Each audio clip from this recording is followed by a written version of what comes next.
तुम बिल्कुल चिंता मत करो। मैं जानता हूँ कि तुमने अपने से किसी ऊपर के ओहदे वाले व्यक्ति को टोका है उसके गलत कार्य के लिए।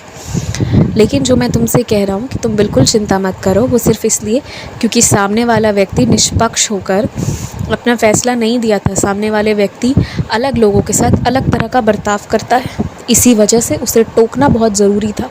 जब तुमने सही चीज़ पर टोका है ना, तो वहाँ पर कोई कुछ नहीं कर पाएगा।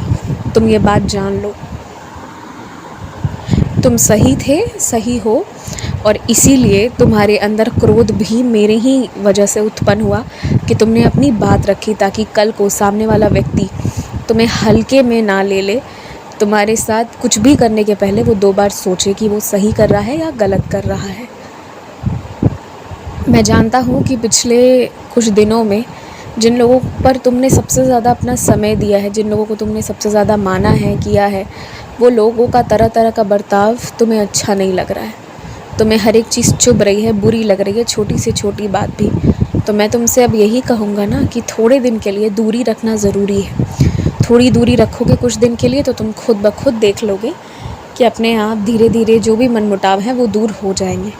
हर रिश्ते का एक ऐसा पड़ाव आता ही आता है जहाँ एकदम से थोड़ी सी चिड़चिड़ापन, थोड़ी सी क्रोध, थोड़ी थोड़ी बातें चुभने लगती हैं, और ये बहुत आम बात है। धीरे धीरे इससे भी निकल जाओगे। कल तुम जब मेरी सच्चरित्र का पाठ करते वक्त आंखों से आंसू बहा रहे थे ना, तो मुझे कारण मालूम था। मुझे वो भी कारण मालूम है जो तुम किसी को बोल नहीं रहे हो और अपने मन में रखे हुए हो।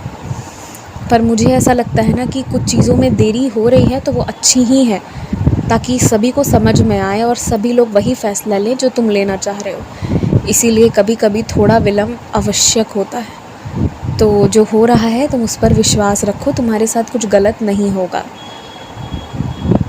मैंने तुमसे पहले ही अन्नदान करवा लिया था, इसी वजह से गुरुवार के दिन तुमने अन्नदान किया, लेकिन उस तरह से नहीं किया जैसे तुम्हें करने का आदेश था, क्योंकि मैंने गुरुवार का काम पहले ही करवा लिया था।